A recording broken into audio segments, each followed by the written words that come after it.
Hey, it's been a minute. I am so busy trying to deal with this job, have me all over the place. I'm in Dallas now, and yesterday I was out here and got to see a live band, a bunch of friends of other friends of mine, which is pretty cool. It's always good when you feel like you're with family. You go all these different places and you don't feel like you're at home, but something about being around other musicians. So, for Songwriters Challenge today, something came to my mind while I was driving. I thought about, you know, getting married again. Would that ever happen? I don't know where that came from. Probably happened because I went out to the club and there's a bunch of women and whatnot out there, and I was like, well, what good is it for me to talk to somebody out here? It ain't like I'm gonna stick them in my pocket and take them with me. I'm out of state.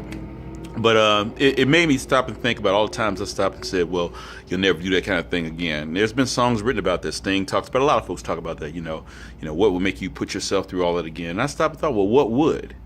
Uh, your ideal arrangement, your ideal relationship.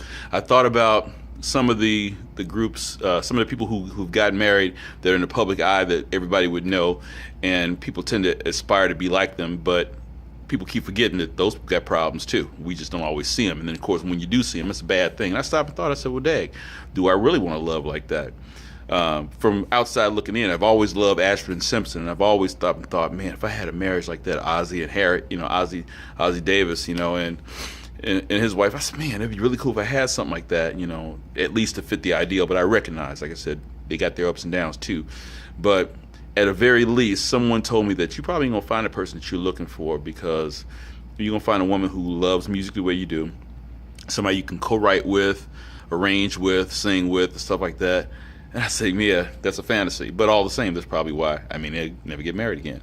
So the idea came for a theme. I want a love like that, not a love like the so-called celebrity power couples that you think is all perfect, where these people change brides and husbands more frequently. They change cars in their wardrobe. So no, I really don't want to love like that, where it's in season now, or they're only going to marry you because it's in vogue, or only because you're this other iconic figure, so they're marrying up, or who really wants that if it's not real? But to find love that's real and you really are those kindred spirits, it doesn't have to be somebody that's famous or whatever, but I do recognize what's going to work for me. But I stopped and thought, that'd be really cool. You fill in the blank for whatever it would take to make you, after you've gone through all the hurt and all of the stuff that you said you'd never do this again, what would ideally make you take that plunge again? I was married for 16 and a half years, and I see no reason to try it anytime soon. I mean, I got enough things going on. I'm working this job to go ahead and help the kids so I can finally get back to what I want to do, work my music. But anyway, Songwriter Challenge idea, I want to love like that.